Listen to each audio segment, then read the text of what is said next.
ప్రతి కార్మికుడికి నేను చెప్తా ఉన్నా, మీకు మళ్ళీ అండగా ఉండేది ఈ గులాబీ జెండానే. తప్పకుండా మిమ్మల్ని కడుపులో పెట్టుకొని కాపాడుకుంటామనే మాట కూడా నేను విజ్ఞప్తి చేస్తా ఉన్నా. ఇక ఈ రోజు మనం ఈ కార్యక్రమం పెట్టుకోవడానికి ప్రధానంగా 2-3 కారణాలు ఉన్నాయి.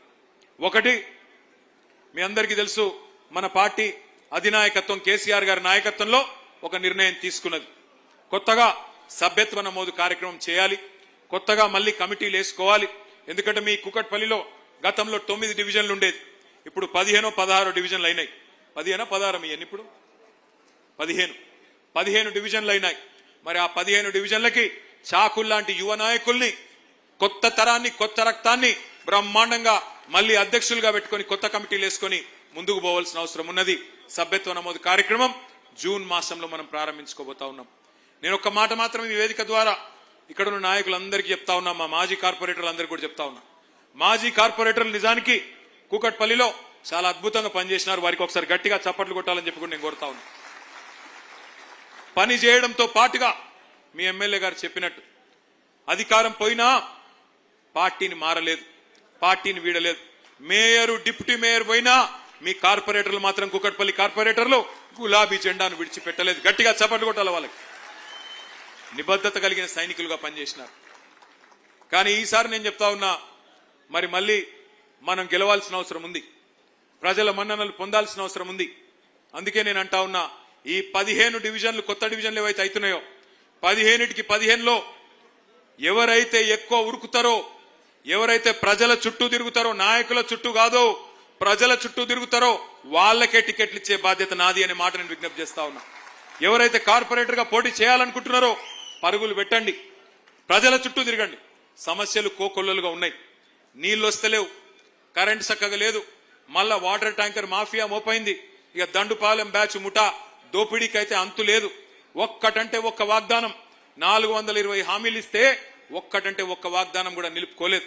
ఒక్క ఇల్లు కట్టలేదు, హైదరాబాద్ లో ఒక్క ఇటుక పెట్టలేదు. కానీ వేలాది ఇల్లు కూలగొట్టి ఇవాళ శనివారం ఆదివారం వచ్చిందంటే హైడ్రా అనే భూతం వచ్చి ఎక్కడ మీద పడి మింగేస్తుందేమో అన్న భయం హైదరాబాద్ లోని పట్టణ పేదల గుండెల నిండా ఉన్నది. అందుకే వారికి ధైర్యం చెబుతూ బస్తీ బస్తీ తిరిగి, గల్లీ గల్లీ తిరిగి మెంబర్షిప్ చేయడంతో పాటుగా ప్రజా సమస్యల్లో పాలు పంచుకునే వారికే టికెట్లు ఇవ్వడం జరుగుతుంది సర్వేల ఆధారంగానే మాట నేను మీకు ఓపెన్ గా చెప్తా ఉన్నా. ఎస్, కార్పొరేటర్లు బాగా పనిచేసిన వాళ్ళకు కూడా కొంతమందికి టికెట్లు వస్తాయి, కొంతమందికి రాకపోవచ్చు. డివిజన్లు పెరిగినాయి, రిజర్వేషన్లు మారుతాయి. అట్లాగే మళ్ళీ గవర్నమెంట్ కూడా వస్తుంది. వచ్చినప్పుడు అందరినీ గౌరవించుకునే, అందరినీ కాపాడుకునే బాధ్యత నా మీద ఉన్నది. నేను ఇక్కడికి వచ్చినప్పుడు ఒక తమ్ముడు చిట్టి పంపించండి, అన్నా గతం నుంచి పనిచేసిన ఉద్యమకారులను కూడా కాపాడుకోండి. మీకు కూడా నేను మాటిస్తా ఉన్నా, 10 ఏళ్లు అభివృద్ధి అనే ఒక లక్ష్యం పెట్టుకుని ఒక తపస్సులాగా పనిచేసినాం. కానీ వచ్చే టర్మ్ లో పార్టీకి అండగా నిలబడ్డ ప్రతి కార్యకర్త, ఉద్యమ బిడ్డ కావచ్చు, కార్యకర్తగా ఉన్న వాళ్ళు కావచ్చు, కడుపులో పెట్టుకొని చూసుకునే బాధ్యత మాది. పదవుల రూపంలోనో పన్నుల రూపంలోనో మిమ్మల్ని కాపాడుకునే బాధ్యత మాది. వాళ్ళ పార్టీకి కష్టకాలం వచ్చినప్పుడు ఇంతమంది అండగా నిలబడి మాకు ధైర్యం చెప్తున్నందుకు మీ అందరికీ మళ్ళొక్కసారి నేను శిరస్సు వంచి నమస్కారం చేసుకుంటా ఉన్నా. జూన్ మాసంలో ఈ మెంబర్షిప్ కార్యక్రమం ప్రారంభం అవుతుంది. దాదాపు 45 రోజుల నుంచి 60 రోజుల పాటు మెంబర్షిప్ కమిటీల నిర్మాణం ఈ కార్యక్రమం జరుగుతుంది. బ్రహ్మాండంగా ఈసారి డిజిటల్ పద్ధతిలో చేయబోతా ఉన్నాం. దానికి సంబంధించిన శిక్షణ కార్యక్రమం కూడా మీకు ప్రత్యేకంగా ఏర్పాటు చేస్తాం. బూత్ కి 2 చొప్పున ప్రతి బూత్ లో 2 యువకులకు లేదా యువతులకి ట్రైనింగ్ ఇస్తాం. దానికి ప్రత్యేకమైన శిక్షణ కార్యక్రమం ఉంటుంది. కానీ ఇవాళ నేను ఇక్కడికి వచ్చింది ప్రత్యేకంగా మీ అందరికీ ఒక ముఖ్యమైన విషయం మీకు చెప్పడానికి. కేంద్ర ప్రభుత్వం ఈ మధ్యకాలంలో ఒక కార్యక్రమం తీసుకొని వచ్చింది, స్పెషల్ ఇంటెన్సివ్ రివిజన్. అంటే మన ఓట్లకు సంబంధించిన కార్యక్రమం. ఆ ప్రజెంటేషన్ పెట్టాల్సిందిగా ఆ తమ్ముళ్ళు ఎక్కడున్నారో వాళ్ళు కంప్యూటర్ చూసేవాళ్ళు ఆ ప్రజెంటేషన్ పెట్టాల్సిందిగా నేను కోరుతా ఉన్నాను. మీకు ఆ ప్రజెంటేషన్ ఇవ్వడానికి, అట్లాగే మీ అందరికీ ఈ హ్యాండ్ బుక్ కూడా వచ్చిందా? రాలేదా? ఇవ్వలేదా అన్న? ఇంకా ఒక 2000 పుస్తకాలు ఎక్కడున్నాయి? తర్వాత మీ అందరికీ డిస్ట్రిబ్యూట్ చేయడం జరుగుతుంది, మీ అందరికి ఇవ్వడం జరుగుతుంది. ఈ బూత్ లెవెల్ ఏజెంట్ల కోసం మీరు ఏం చేయాల్సి ఉంటుంది SIR కార్యక్రమంలో అని చెప్పి మీకోసం ఒక ప్రజెంటేషన్, ఆ ప్రజెంటేషన్ తర్వాత మీకు ఇది ప్రత్యేకంగా ఒక హ్యాండ్ బుక్ కూడా మీకోసం తయారు చేయడం జరిగింది, మీకు ఇవ్వడం కూడా జరుగుతుంది. దయచేసి మీరందరూ ఒకసారి మధ్యలో నిల్చున్న వాళ్ళు కూర్చోవాలా, మధ్యలో నిల్చున్న వాళ్ళు కూర్చోవాలమ్మా ప్లీజ్. మీరు అడ్డం ఉన్నారు, వాళ్ళ వెనుకోళ్ళ కనబడతలేదు, కూర్చోండి. ఒక్కసారి దయచేసి అందరూ కూడా స్క్రీన్ మీద కాన్సన్ట్రేట్ చేయాలని చెప్పి హృదయపూర్వకంగా మీ అందరినీ కోరుతా ఉన్నాం. ఈ ఎస్ఐఆర్ అంటే ఏంటి? Next slide. అసలు ఎస్ఐఆర్ అంటే ఏంటిది? ఎస్ఐఆర్ అంటే స్పెషల్ ఇంటెన్సివ్ రివిజన్. ఈ స్పెషల్ ఇంటెన్సివ్ రివిజన్ ద్వారా ఏం జరుగుతుంది అంటే, మరి ప్రతి ఇంటికి ఎన్నికల సంఘం యొక్క అధికారులు, రాష్ట్ర ప్రభుత్వ అధికారులు వచ్చి ప్రతి ఇంట్లో ఎవరుంటున్నారు, ఎంతమంది ఓటర్లు ఉన్నారు అని చెప్పి లెక్కలు తీసే కార్యక్రమం ఈ ఎస్ఐఆర్ అనే కార్యక్రమం. అంటే ఒక రకమైన వడపోత కార్యక్రమం ఎస్ఐఆర్ కార్యక్రమం. ఎవరు చేస్తారు దీన్ని? ఎవరు చేస్తారు అంటే బూత్ లెవెల్ ఆఫీసర్స్ అని ఉంటారు, బిఎల్ఓస్, అంగన్వాడీ టీచర్లు, మెప్మా రిసోర్స్ పర్సన్లు, వాళ్ళే మీకు తెలిసిన వాళ్ళే ఉంటారు, కొత్త వాళ్ళేమి ఆకాశంలోకి వెళ్ళి రారు. అంటే ఏంది అసలు ఈ ప్రక్రియ ఏంటిది, ఎన్నిసార్లు జరిగింది? ఎస్ఐఆర్ ఏమి మొదటిసారి జరగడం లేదు భారతదేశంలో. ఎస్ఐఆర్ అనేది స్పెషల్ ఇంటెన్సివ్ రివిజన్ ఇదివరకు 13 సార్లు జరిగింది భారతదేశంలో. స్వాతంత్రం వచ్చిన తర్వాత ఇది 14వ సారి. చివరిసారి ఎప్పుడు జరిగింది అంటే మనకు ఉమ్మడి ఆంధ్రప్రదేశ్ ఉన్నప్పుడు 2002వ సంవత్సరంలో ఆనాడు ఈ ఎస్ఐఆర్ అనే కార్యక్రమం జరిగింది. మరి ఎస్ఐఆర్ లో ఏం చేస్తారు అంటే చివరిసారి ఎప్పుడైతే ఎస్ఐఆర్ జరిగిందో 2002లో ఆ 2002 ఓటర్ లిస్టు తీసుకుంటారు. అట్లాగే కొత్త ఓటర్ లిస్ట్ అంటే మొన్న 2025 ఏదైతే ఎన్నిక లేటెస్ట్ ఓటర్ లిస్ట్ ఉంటుందో ఆ రెండు తీసుకొని పక్కన పెట్టుకొని అధికారులు పోల్చి చూసుకుంటారు. ఉదాహరణకి 2002లో మీ ఇంట్లో ఒక అమ్మాయో అబ్బాయో ఆ రోజుకి పుట్టి లేదు, ఆ రోజు ఇంకా అప్పటికి పుట్టనే లేదు, ఎందుకంటే అప్పుడు పుడితే ఇప్పుడు 24 ఏళ్ళకి వచ్చింటారు వాళ్ళు. ఆ రోజు పేరు ఉండకపోవచ్చు, మరి ఈ రోజు పేరు ఉంటది.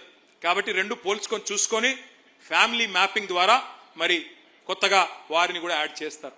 అట్లాగే మీ ఇంట్లో పెళ్ళయింది, పెళ్ళైతే కొత్త కోడలు వచ్చింది, ఆ కొత్త కోడలి పేరు ఆనాడు 2002లో వేరే చోట ఉండి వాళ్ళ తల్లిగారు ఇంట్లో ఉంటది, ఇప్పుడు మీ ఇంట్లోకి వచ్చి ఉంటది, కాబట్టి ఆ పేరు కూడా యాడ్ చేస్తారు. ఇది అల్టిమేట్ గా ఏం ప్రక్రియ అంటే మీకు సింపుల్ గా చెప్పాలంటే ఇందులో 4 రకాల కార్యక్రమాలు చేస్తారు. ఏమైనా చనిపోయి ఉంటే ఎవరైనా పెద్ద మనుషులు వాళ్ళ ఓట్లు తీసేస్తారు, నెంబర్ 1. ఎవరైనా చనిపోతే వాళ్ళ ఓట్లు తొలగించడం జరుగుతుంది. రెండవది, కొత్త ఓట్లు ఏమైనా రాయించాల్సి ఉంటే 18 ఏళ్ళు నిండింటే వారిలో ఓట్లు రాస్తారు. మూడవది, ఎవరన్నా కూకట్పల్లి నుంచి వేరే కాడికి మైగ్రేట్ అయిపోయినారనుకో, చదువు కోసమో ఇంకో దానికోసమో కూకట్పల్లి నుంచి ఎల్బీ నగర్ పోయినారనుకో, వాళ్ళ ఓటు ఇక్కడి నుంచి అక్కడికి ట్రాన్స్ఫర్ అవుతుంది.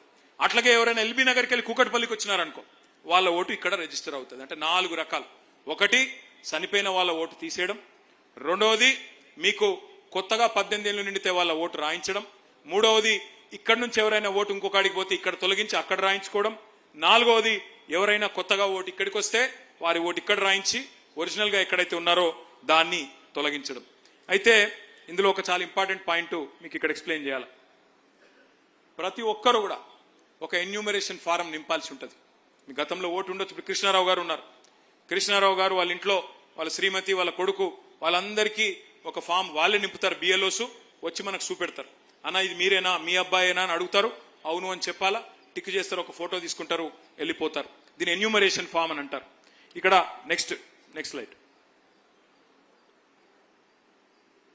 మొత్తం తెలంగాణలో ఇది చాలా ఇంపార్టెంట్ స్లైడ్, దయచేసి మీరు చూడాలి. ఈ రోజు ఈ నిమిషానికి 3.39 కోట్ల ఓట్లు ఉన్నాయి తెలంగాణలో అని ఎలక్షన్ కమిషన్ వెబ్సైట్ చెప్తా ఉన్నది. మొత్తం పోలింగ్ బూత్లు ఎన్ని ఉన్నాయంటే 35,985 మొత్తం రాష్ట్రంలో. ఓట్లు 3.39 కోట్లు. అట్లాగే పోలింగ్ బూతులు దగ్గర 36,000 పోలింగ్ బూతులు ఉన్నాయి. ఇందులో ఇప్పుడు జరుగుతున్నది ఏంటి అంటే ఆఫీసులలో ఎవరైతే బిఎల్ఓస్ ఉన్నారో వాళ్ళ ట్రైనింగ్ కార్యక్రమం నడుస్తున్నది. వాళ్ళు ఫ్యామిలీ మ్యాపింగ్ చేస్తా ఉన్నారు. మీ ఇంట్లో 2002 లిస్టు 2025 లిస్టు పట్టుకొని ఫ్యామిలీ మ్యాపింగ్ కార్యక్రమం ఇప్పుడు వాళ్ళ ఆఫీసులలో జరుగుతూ ఉంది. కానీ ఫీల్డ్ వెరిఫికేషన్ అంటే మీ ఇంటింటికి వచ్చే కార్యక్రమం ఎప్పుడు చాలు అవుతుందంటే జూన్ 25 నుంచి చాలు అవుతుంది. జూన్ 25 నుంచి జూలై 24 దాకా ఇంటింటికి వచ్చే కార్యక్రమం అధికారులు ఆ కార్యక్రమం జరుగుతుంది. ఇక్కడనే మరి మన పార్టీ తరఫున కూడా బూత్ లెవెల్ ఏజెంట్లను మనం అపాయింట్ చేసుకున్నాం. ఆ బూత్ లెవెల్ ఏజెంట్ల కార్యక్రమం, బూత్ లెవెల్ ఎవరెవరైతే ఏజెంట్స్ ఉన్నారో వారు కార్యక్రమం ఏంటి, వాళ్ళ పాత్ర ఏందో నేను మళ్ళీ చెప్తాను. జూన్ 25 చాలు అయి జూలై 24 దాకా ఈ కార్యక్రమం కొనసాగుతుంది. జూలై 24 నుంచి మీరు అభ్యంతరాలు చెప్పాల్సింది మరి 30 ఆగస్టు దాకా మీరు అభ్యంతరాలు చెప్పొచ్చు, అభ్యంతరాలు సమర్పించవచ్చు 30 ఆగస్టు దాకా. అంటే ఒక నెల రోజుల పాటు మీరు అబ్జెక్షన్ చెప్పొచ్చు. సార్ ఇది మీరు తప్పు చెప్పారు. అక్కడ ముసాయిదా 31 జూలై నాడు డ్రాఫ్ట్ ఓటర్ లిస్ట్ పబ్లిష్ చేస్తారు. ఏ డివిజన్లో ఎన్నున్నాయి ఓట్లు, ఎంతమందిని లెక్కించినాము. 24 జూలై అయిపోయినాక మొత్తం ఫీల్డ్ ఇన్స్పెక్షన్ అయిపోయినాక వారం రోజుల్లో ఒక లిస్టు వాళ్ళు పబ్లిష్ చేస్తారు. చేసిన తర్వాత మనం 1 మంత్ పాటు అబ్జెక్షన్స్ చెప్పొచ్చు. 1 మంత్ లో అబ్జెక్షన్స్ 30 ఆగస్టు నుంచి 30 ఆగస్టు నుంచి 28 సెప్టెంబర్ దాకా నెల రోజుల్లో వారి అభ్యంతరాలు పరిష్కరించాలి. పరిష్కరించిన తర్వాత 1 అక్టోబర్ నాడు ఫైనల్ ఓటర్ లిస్టు మరి తయారైతుంది. ఇది చాలా ఇంపార్టెంట్. ఒక్కసారి మనసు పెట్టి అందరూ వినాలా.